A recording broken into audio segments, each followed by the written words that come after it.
Hi, my name's Ty from Surftech. I'm going to show you a little bit about our stand-up paddleboard line.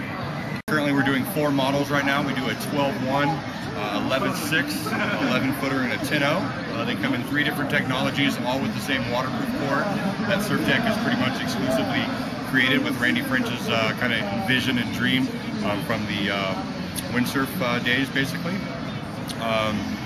So tell me a little bit about the Laird models we have here, and then maybe about the little Mickey Munos over there too. Okay, well, the Laird Hamilton models were shaped by Ron House.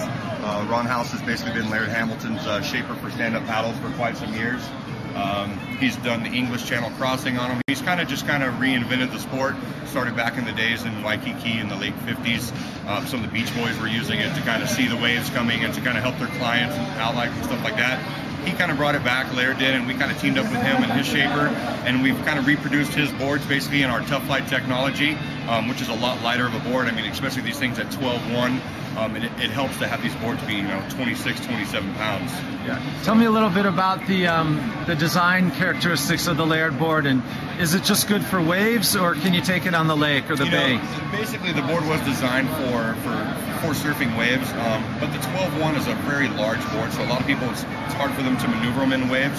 So that's why we came out with 4 different models in 4 different sizes. I would say that most beginners would like to jump on the 12.1, even the 11.6, and could pretty much stand right off the beach or right off the lake and jump right on and just go and have a good time. So it kind of helps to have a lot of volume in it and everything. What about the Surftech model? Is that proven to be pretty popular? Yeah, the Surftech model is really popular. It's a great price point. It's a little bit cheaper than some of the other boards, some of the Tough Lights and the wood veneer board that you see there. And it already has the decking on it. The board is just a little bit heavier, but it takes all the little hits and the dings really well. And can people, you guys do a lot of longboards from top surfing manufacturers, obviously, or top surfing shapers, I should say. Can people just jump on a longboard and start paddling? I would say that if you tried to jump on a longboard, you would not have a good time at all. These boards are probably twice the size volume-wise, even though they are 12-foot. We do have a Mickey Munoz that's also 12-foot that we're using for stand-up. That's for a more advanced surfer or a more advanced paddler, or someone who weighs quite a bit less. They're much more difficult, basically, to learn on. The learning board is definitely the 12.1 and the 11.6. How's stand-up paddling being accepted in the surf mecca of Santa Cruz, where you guys are based? It's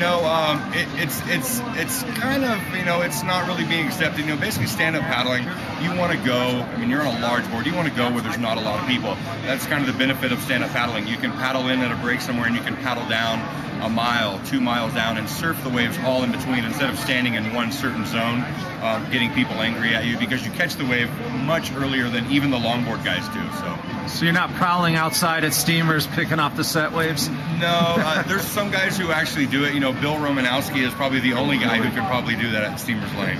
All right, well, you guys excited about this new aspect of your business? Yeah, it's been really great. It's been just really booming for us in the surf market as well, and we've had a lot of interest basically in the lakes and the rivers, and that's kind of why we're here at Outdoor, is to kind of introduce the sport to basically the landlocked states that have a lot of rivers and inlets and stuff like that. Great, well, thanks a lot, Ty. No problem.